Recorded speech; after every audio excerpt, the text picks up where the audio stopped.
The crystalline spires of Vex'andra's capital city caught the morning light in precisely calculated refractions, casting geometric rainbows across the perfectly maintained walkways where Lyra now stood before the High Council's judgment chamber.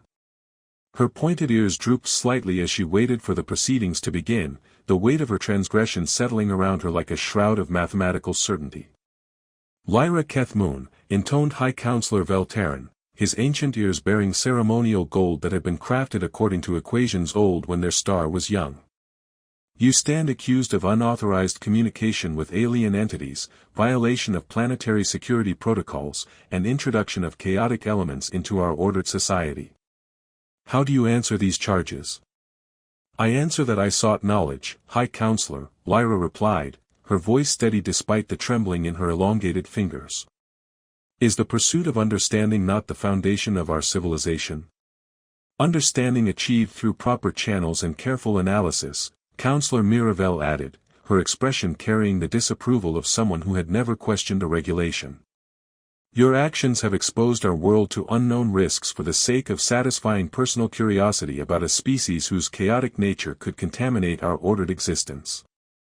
Standing in the vast chamber with its walls of living crystal that pulsed with harmonic frequencies, Lyra felt the weight of 1,000 years of Valkyrie tradition pressing down upon her.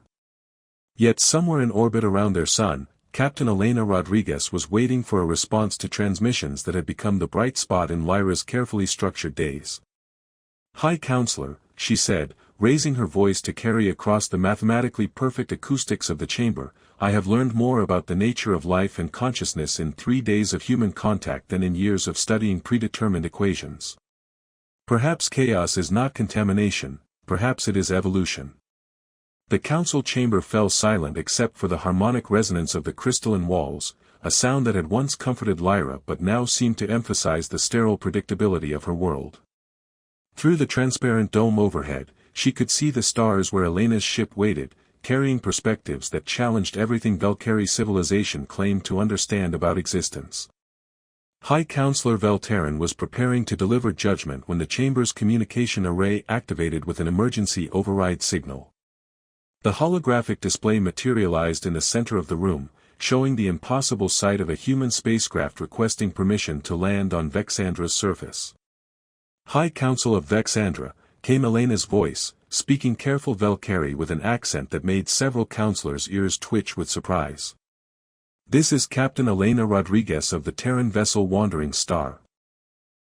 I formally request diplomatic asylum for Lyra Keth'moon, who has committed no crime beyond seeking knowledge and understanding between our peoples. The audacity of the request sent ripples of shock through the assembled council members. Never in the recorded history of their civilization had an alien vessel dared to interfere in Valkyrie internal affairs, let alone request asylum for one of their citizens. This is precisely what we feared, Counselor Miravel whispered, her pointed ears flattening against her skull. Human chaos infecting our ordered society, encouraging our citizens to abandon the principles that have maintained peace for centuries. But Lyra found herself staring at the holographic display with wonder rather than fear. Elena had come for her. The human captain had risked diplomatic incident and possibly interstellar conflict to defend someone she'd never met in person, someone from a species she barely understood. High Counselor, Lyra said, stepping forward with new conviction, I formally request permission to accept Captain Rodriguez's offer and accompany her vessel to observe human civilization firsthand. The request was so unprecedented that the Council's mathematical procedures had no framework for processing it. High Counselor Vel'Taran's expression cycled through confusion, disapproval, and something that might have been curiosity before settling into official neutrality. Such a journey would be irregular, he said finally. Our citizens are not equipped for life in chaotic environments. The psychological damage could be irreversible. Or, Lyra replied, her voice gaining strength, it could provide insights that expand our understanding of consciousness, adaptation, and the nature of intelligence itself. Is that not worth the risk? Before the council could respond, Elena's voice filled the chamber again. High Council, I propose a cultural exchange. Lyra accompanies us to observe human society while I remain on Vex'andra to study your civilization. Both species benefit from direct observation rather than theoretical speculation. The proposal was logical enough to give even the most conservative council members pause. Lyra felt her dual hearts racing as she watched the ancient minds of Valkyrie leadership grapple with a situation that existed outside their carefully constructed decision matrices. The human captain would need to submit to our social integration protocols, Counselor Keth'moon said slowly. And Lyra would require extensive psychological preparation for exposure to chaotic environments. Actually, Elena's transmission continued with what Lyra had learned to recognize as human humor. I think we're both probably tougher than our respective species give us credit for. How about we start with a simple meeting and see if we can manage not to cause any interstellar incidents? 2 hours later, Lyra stood in Vex'andra's main landing facility, watching the sleek lines of the wandering star settle onto the crystalline platform with precision that would have impressed Valkyrie engineers. The ship's design spoke to human pragmatism rather than aesthetic perfection, but there was beauty in its functional elegance that made Lyra's engineering training appreciate the different approach to problem-solving. When the airlock opened and Elena Rodriguez stepped onto Valkyrie soil, Lyra felt her breath catch in her throat. The human woman was smaller than expected, her rounded ears and varied skin tones creating a fascinating contrast to Valkyrie uniformity. But it was Elena's eyes that captured Lyra's attention, bright with intelligence and warmth, carrying an emotional depth that no mathematical equation could quantify. Lyra Keth'moon, I presume, Elena said, offering what Lyra recognized from her cultural studies as a human greeting gesture. I have to say, you're causing quite a stir up there in orbit. My crew is taking bets on whether this meeting will result in first contact protocols or a diplomatic crisis. Knowing my people's decision-making processes, Lyra replied, attempting to mirror Elena's casual tone, it will probably be both. Elena laughed, the sound carrying harmonics that were completely unlike Valkyrie musical patterns but somehow more alive, more spontaneous. Well, if we're going to cause an incident, we might as well make it educational. I brought holographic recordings of Earth. Weather patterns, cities, forests, oceans, the whole chaotic mess. As they walked through the landing facility toward Lyra's observatory, trailed by a discreet security detail whose pointed ears twitched with nervous energy, Lyra found herself studying Elena's movements. Where Valkyrie walked with calculated precision, Elena moved with an easy confidence that suggested comfort with uncertainty. Her gestures were expressive rather than efficient, her speech patterns carrying emotional undertones that conveyed meaning beyond the literal words. Your transmission mentioned that Valkyrie relationships follow compatibility matrices, Elena said as they entered the crystalline corridors of the observatory complex. How does that work exactly? Do you input personality data and wait for the algorithm to match you with someone? The process is more sophisticated than that, Lyra replied, then paused as she considered how to explain something that had never seemed strange before. Potential partners undergo psychological evaluation, genetic compatibility testing, and social background analysis. The resulting data is processed through relationship stability algorithms that predict long-term compatibility with 97% accuracy. Elena stopped walking, her expression shifting through surprise to something that might have been pity. And what about love? Attraction? The completely irrational decision to spend your life with someone who drives you crazy but makes you laugh. Those are considered variables to be managed, Lyra said slowly, realizing for the first time how cold that sounded. Emotional instability leads to relationship failure and social disruption. Or, Elena said gently, it leads to the kind of connection that makes people willing to cross the galaxy for someone they've never met. The words hung in the crystalline air between them, carrying implications that made Lyra's pointed ears flush with warmth. In the space of a single conversation, Elena had made her question fundamental assumptions about the nature of relationships and the value of emotional unpredictability. When they reached the observatory, Elena's reaction to the quantum telescope and stellar monitoring equipment was everything Lyra had hoped for. The human woman's eyes lit up with genuine fascination as she examined the crystalline interfaces and harmonic resonance systems that allowed precise observation across vast interstellar distances. This is incredible, Elena breathed, running her fingers over controls that looked more like musical instruments than scientific equipment.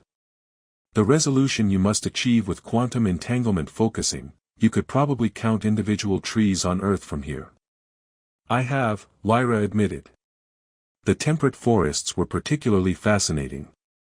All those different species of plants growing in apparently random patterns, yet somehow creating stable ecosystems. Elena activated her portable holographic projector, filling the observatory with three-dimensional images of Earth that made Lyra gasp with wonder. Forests spread across the projection space in chaotic profusion, rivers carved irregular paths through landscapes that followed no geometric principles, and weather systems swirled in patterns that seemed to change as she watched. "It's beautiful," Lyra whispered, her elongated fingers reaching out to touch the holographic rain falling over a human city. All this complexity arising without central planning or mathematical optimization. "That's life," Elena said simply. "Messy, unpredictable, and absolutely gorgeous in its refusal to follow anyone's rules." As they spent hours exploring the holographic Earth and discussing the differences between their civilizations, Lyra felt something fundamental shifting in her understanding of existence. Elena's presence challenged every assumption about the superiority of order over chaos, planning over spontaneity, logic over emotion. When news arrived that the High Council had reached a decision about their unprecedented situation, Lyra realized that whatever judgment they faced, her worldview had already been forever changed by a human captain who believed that some things were worth risking everything to understand. The transport that carried Lyra away from Vex'andra felt like stepping through a doorway between universes, leaving behind the mathematical precision of crystalline spires for the organized chaos of human engineering.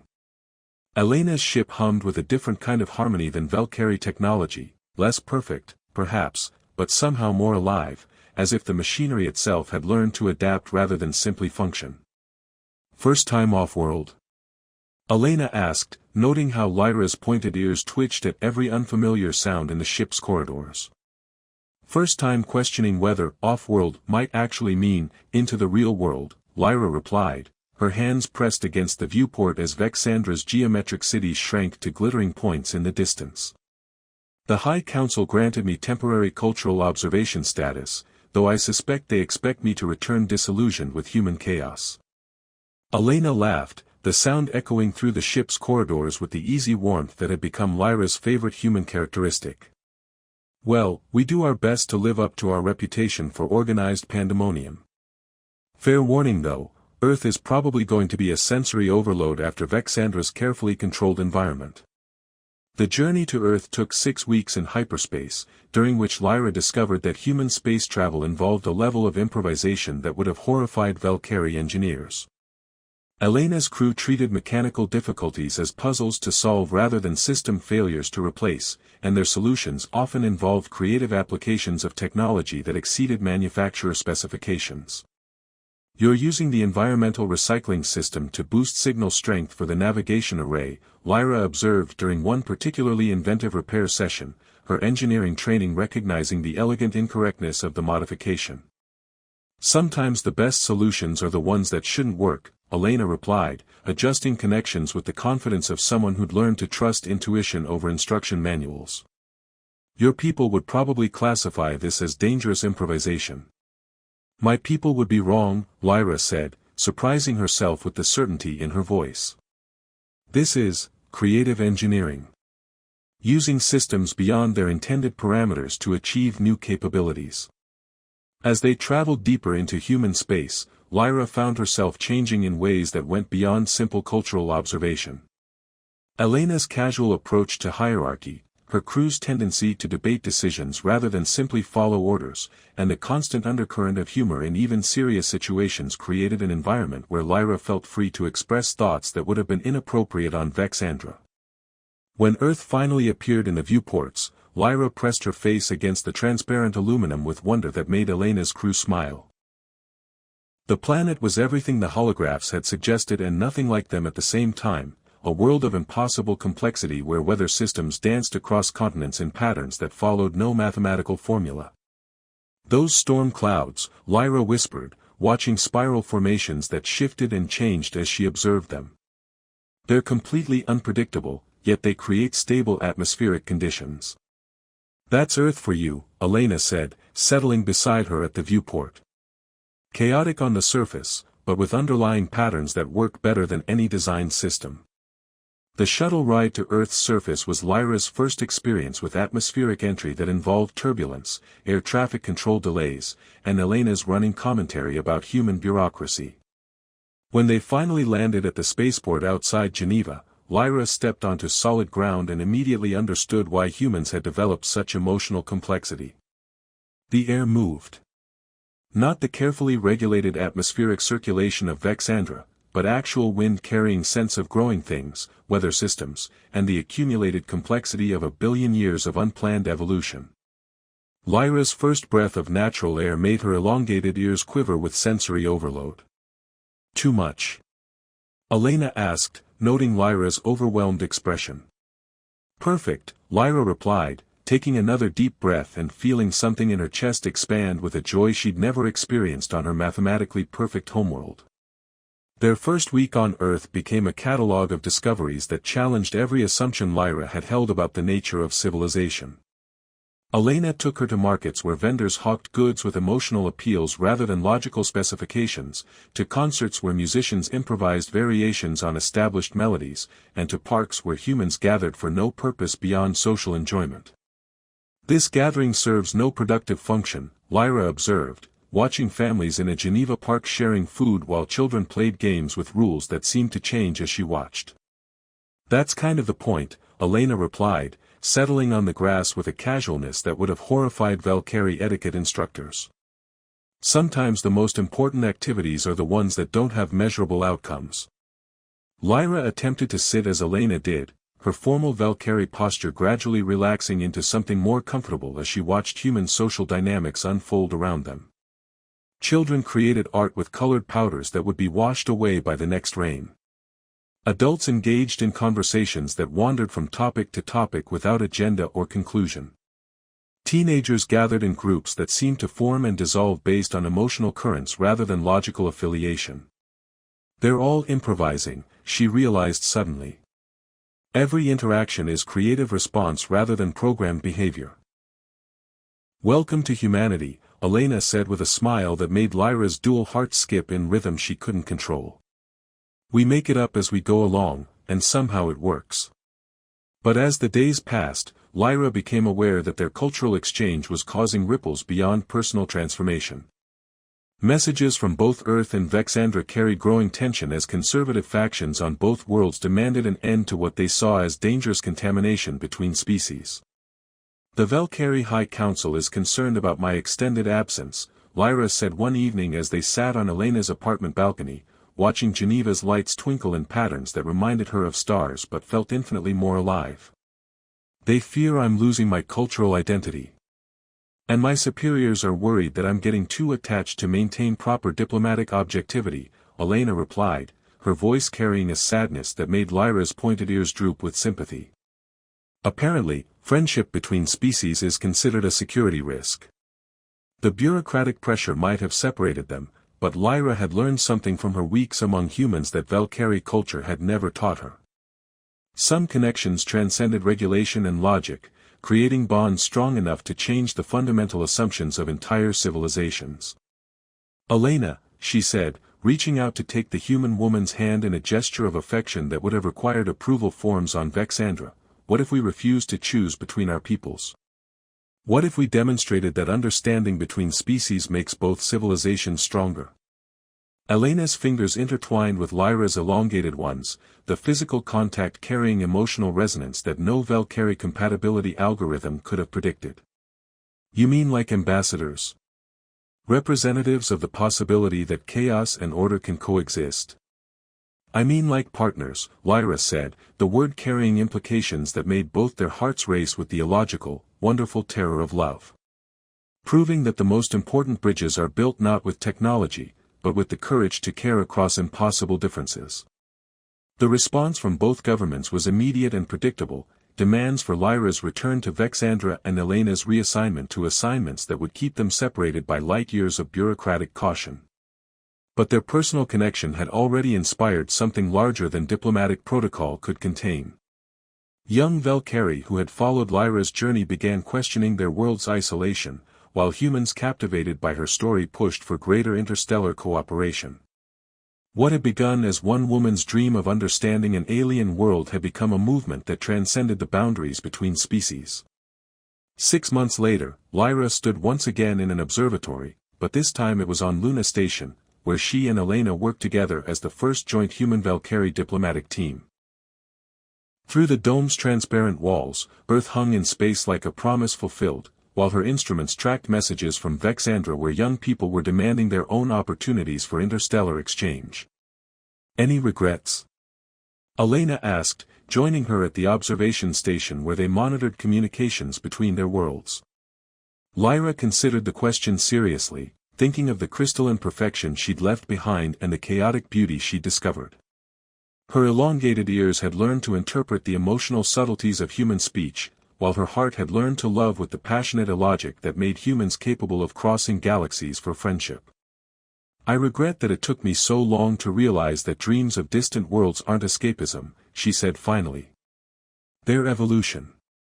The universe is too vast and wonderful to experience from only one perspective. As they watched the stars wheel overhead, carrying messages between worlds that were learning to see beyond their own limitations, Lyra reflected on how her childhood yearning for Earth had become something far greater than personal fulfillment. Love, it turned out, was indeed the most illogical thing humans did regularly, and the most transformative force in the galaxy. Lyra Keth'moon pressed her elongated fingers against the cool surface of the quantum telescope's interface, her pointed ears twitching with the familiar excitement that came with each nightly observation. The observatory's crystalline dome hummed with barely audible harmonics as it rotated to track the distant blue-green world that had captured her imagination since childhood. Earth hung in the viewfinder like a jewel of impossible beauty, its chaotic swirls of white clouds and vast oceans so different from the geometric perfection of her homeworld Vex'andra. Still mooning over that barbaric little planet, I see, came the voice of her sister Teralyn, whose golden robes marked her as a junior member of the High Council's astronomical division. Her pointed ears bore the ceremonial rings of academic achievement, each one representing years of study in the approved sciences. Father is looking for you.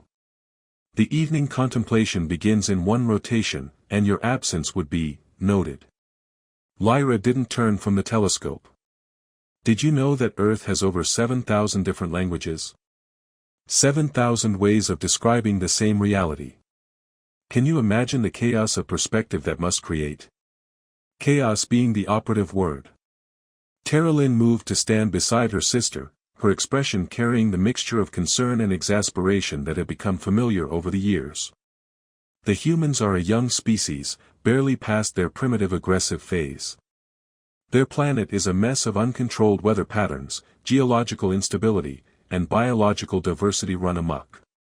Why would any rational being find such disorder appealing? Because it's alive, Lyra whispered, her voice carrying a longing that made her sister's ears droop with sympathy.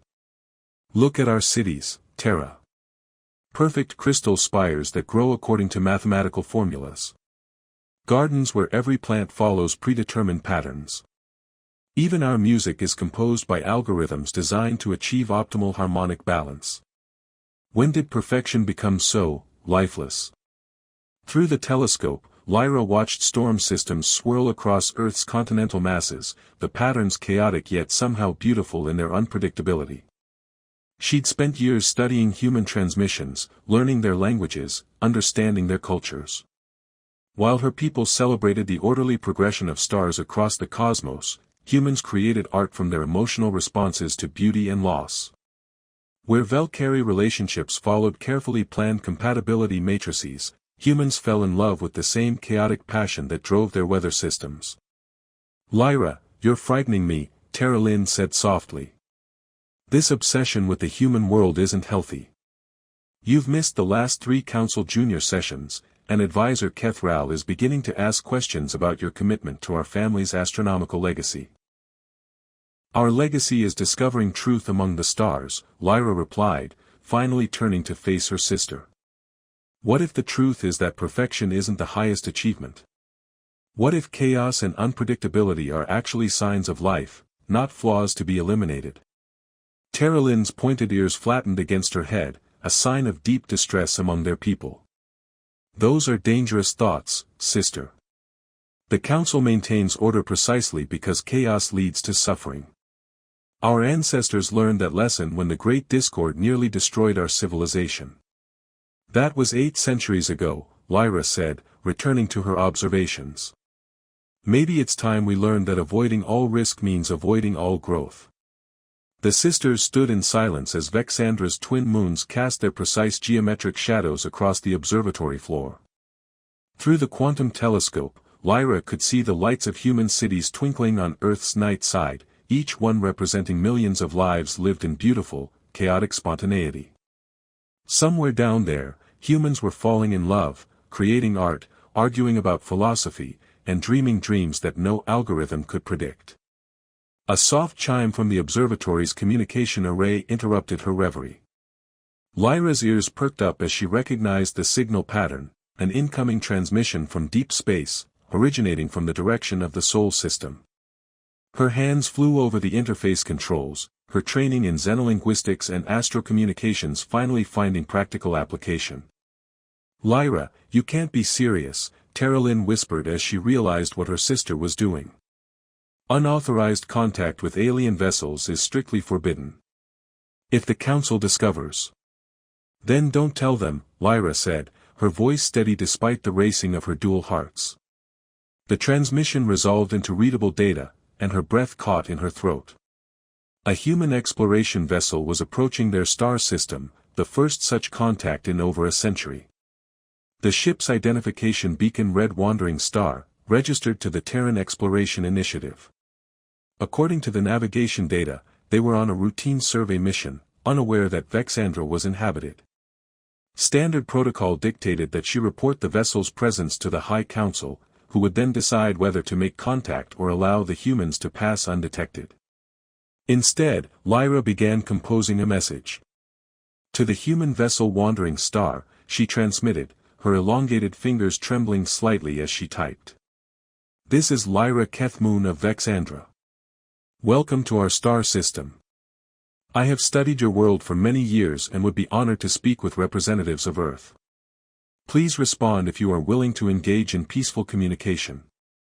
The message transmitted with a soft harmonic tone that seemed to echo through the crystalline walls. Lynn stared at her sister with an expression of shock and admiration. You've just committed an act that could be considered treason, she said quietly. I've just done something that should have been done years ago, Lyra replied, her pointed ears standing straight with determination. If that's treason, then perhaps our definition of loyalty needs examination. They waited in the growing darkness as Vex'andra's rotation carried them toward the planet's night side. The observatory's walls began to glow with bioluminescent patterns, creating a gentle radiance that had always comforted Lyra during her long nights of study. Tonight, however, the familiar beauty felt like a cage, beautiful but confining. After what felt like an eternity, the communication array chimed with an incoming response. Lyra's hands shook as she accepted the transmission, her years of studying human languages suddenly feeling inadequate for this moment. Vex'andra Observatory, this is Captain Elena Rodriguez of the Wandering Star, came a voice speaking accented Standard Galactic, with undertones that Lyra recognized as distinctly human. I have to admit, this is the most interesting greeting we've received in about 6 years of deep space exploration. Are you really saying you've been watching Earth? Lyra found herself smiling despite the gravity of what she'd done. The human's voice carried warmth and humor, qualities that rarely appeared in Valkyrie official communications. Captain Rodriguez, I have been observing your world through quantum telescopes since I was old enough to operate the equipment. Your planet is extraordinary. Well, that's probably the nicest thing anyone said about Earth in a while, came the reply, and Lyra could hear what sounded like laughter in the background. Most folks tend to focus on our weather problems and the fact that we still haven't figured out how to stop arguing with each other about basically everything. Those arguments fascinate me, Lyra transmitted back, earning a look of disbelief from her sister. On Vex'andra, we achieve consensus through mathematical analysis and logical discourse. The idea that beings can hold passionate disagreements and still function as a society suggests a resilience we may have lost. There was a pause before the human captain responded. You know, I never thought about it that way. Most of the time, our arguments just seem like proof that we're not as evolved as we like to think we are. As the night deepened and the conversation continued, Lyra felt something awakening in her that had been dormant for years. For the first time since childhood, she was talking to someone who didn't already know exactly what she was going to say, someone whose responses couldn't be predicted by cultural algorithms or social matrices. When she finally ended the transmission hours later, promising to contact the wandering star again the following cycle, Terralyn was still standing beside her, expression thoughtful. She sounds interesting, her sister admitted reluctantly. She sounds alive, Lyra replied, already anticipating their next conversation with an excitement that felt both terrifying and wonderful. Captain Elena Rodriguez floated in the observation lounge of the wandering star, nursing what passed for coffee in deep space and staring out at the alien star system they'd entered 3 days ago. The ship's artificial gravity hummed quietly around her, a reminder that even the vast emptiness between worlds could be made livable with enough engineering and stubborn human refusal to accept natural limitations. Captain, you've got that look again, observed Lieutenant Commander Sarah Chen, settling into the chair across from Elena with her own cup of the questionable beverage. The same look you had when we discovered those singing crystals on Kepler 438b. Different kind of discovery this time, Elena replied, her voice carrying the mixture of excitement and caution that came with first contact protocols. Our new Valkyrie friend sent another transmission this morning. Apparently, she's been studying human culture through intercepted broadcasts for over a decade. And what's her assessment of our charming species? Elena laughed, pulling up the communication log on her personal tablet. She wants to know if it's true that humans keep small animals in their homes purely for emotional companionship, and whether our weather really changes without any mathematical predictability. Both accurate observations, Sarah noted dryly. Though I'm curious how she'd react to the fact that some humans argue about weather predictions even when they turn out to be correct. The morning's exchange with Lyra had been even more engaging than their first contact. Elena found herself genuinely enjoying the alien woman's perspective on human culture, her questions revealing insights that Elena had never considered. When Lyra asked whether humans really created art as a response to emotional states rather than aesthetic algorithms, Elena had found herself explaining the concept of blues music and why humans sometimes chose to listen to sad songs when they were already feeling melancholy. Did you tell her about jazz? Sarah asked, reading over Elena's shoulder. I tried. Explaining improvisation to someone from a culture that apparently plans everything in advance was challenging. Elena scrolled through the transmission logs, noting the timestamps. She's been responding at regular intervals throughout their planetary cycle. Either she's very dedicated to this communication project, or she's not exactly following official protocols either. Speaking of protocols, Sarah said, her expression turning serious, Commander Harrison wants to see you in the briefing room. Something about our unauthorized contact with the locals. Elena sighed. She'd known this conversation was coming ever since she'd responded to Lyra's initial transmission. Standard exploration protocols required approval from both ship's command and Terran Exploration Initiative headquarters before engaging in extended communication with newly contacted species. The fact that Elena had been exchanging messages with a Valkyrie astronomer for 3 days without filing proper reports was technically a violation of several regulations. The briefing room's holographic display showed a three-dimensional representation of the Vex'andra system, complete with orbital mechanics and preliminary scans of the crystalline cities that covered much of the fourth planet's surface. Commander Harrison stood before the display, his expression carrying the careful neutrality of someone who'd spent too many years navigating military bureaucracy. Captain Rodriguez, he began without preamble, I understand you've been conducting informal diplomatic exchanges with a member of the local population. Informal being the key word, Elena replied. Lyra Keth'moon contacted us first, and her communications suggest she's acting independently rather than as an official representative of her government. Nevertheless, we now have a situation where a previously unknown species is aware of our presence and actively seeking information about human culture. Harrison activated a recording of Lyra's most recent transmission, her melodic voice filling the briefing room with questions about human music and whether Earth's chaotic weather patterns ever caused scheduling difficulties. "Sir, with respect, she's hardly gathering intelligence for an invasion," Elena said. "Yesterday she asked whether humans really eat plants and animals simultaneously in the same meal, and seemed genuinely concerned about the ethical implications." "That's precisely what concerns me," Harrison replied. Her questions suggest a level of cultural innocence that could be either genuine or carefully calculated. We have no baseline for understanding Valkyrie's psychology or intentions. Elena studied the holographic display, noting the geometric precision of the alien cities and the mathematical patterns in their orbital infrastructure. Everything about Valkyrie's civilization spoke to advanced engineering and careful planning, yet Lyra's communications carried an almost childlike wonder about human unpredictability. "Permission to continue communications, sir?" Elena asked formally. Lyra's insights into Valkyrie culture could be invaluable for future diplomatic contact, and her questions about humanity suggest genuine scientific curiosity rather than hostile intelligence gathering. Commander Harrison considered this for a long moment, his fingers drumming against the briefing table in a rhythm that Elena recognized as nervous habit. "Very well, Captain. Continue your exchanges, but I want full transcripts of all communications filed with both ships' records and transmitted to TEI headquarters." "And Rodriguez? Keep in mind that you may be the first human voice this species has ever heard. Try not to give them the impression that we're all sarcastic space wanderers with questionable taste in beverages."